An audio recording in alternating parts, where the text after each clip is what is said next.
করো, আমার স্বামীর আমি নিয়ে যেতে পারতাম না, আমার হাজবেন্ডকে তুলে নিয়ে যেতে আমি যেতে দিলাম না, আমার গুলি করুন। দর্শক দেখতে পাচ্ছেন যে একজন পুলিশের প্রিজন ভ্যানে উঠে পড়েছেন, তার স্বামীকে আটক করেছে পুলিশ।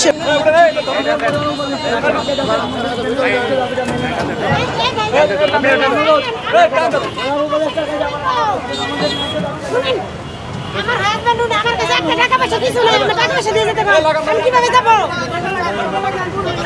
আমিও যাবো ওনার সাথে।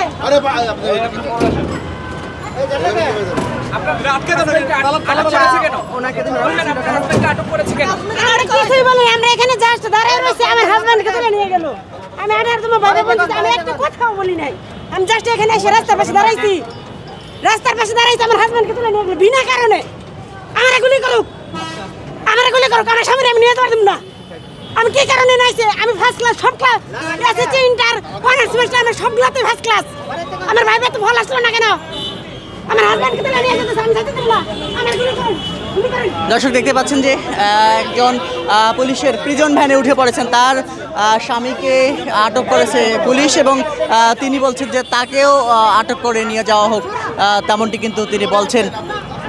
তেমনটি কিন্তু দেখতে পাচ্ছি, তিনিও পুলিশের প্রিজন ভ্যানে উঠে পড়েছেন এবং তিনিও কিন্তু এখানে 2010 সালে এসএসসিতে এ প্লাস পাইছি, ভারতে ইন্টারে এ প্লাস পাইছি।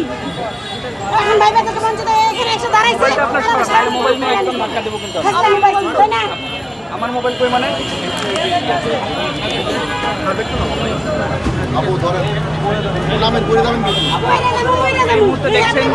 দর্শক দেখতে পাচ্ছেন যে তার স্বামীকে আটক করে নিয়ে যাওয়া হচ্ছে এবং তিনিও স্বেচ্ছায় প্রিজন ভ্যানে উঠে পড়েছেন এবং তিনিও স্বেচ্ছায় যাচ্ছেন, স্বামীর সঙ্গে প্রিজন ভ্যানে করে যাচ্ছেন, তেমনটি কিন্তু আমরা দেখতে পাচ্ছি। এবং মূলত 18তম শিক্ষক নিবন্ধন পরীক্ষায় যারা অনুত্তীর্ণ হয়েছেন, যারা উত্তীর্ণ হতে পারেননি, তাদের আন্দোলন চলছিল জাতীয় প্রেস ক্লাবের সামনে।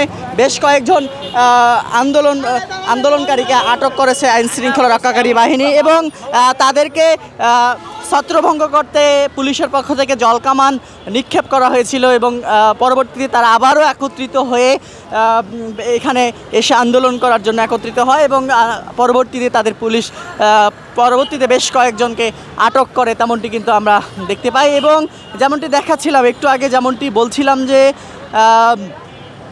একজনকে আটক করে নিয়ে যাবার সময় তার স্ত্রী তিনিও স্বেচ্ছায় পুলিশের প্রিজন ভ্যানে উঠে পড়েছেন এবং তিনিও কিন্তু প্রিজন ভ্যানের সঙ্গে যাচ্ছিলেন, তেমনটি কিন্তু আমরা দেখেছিলাম।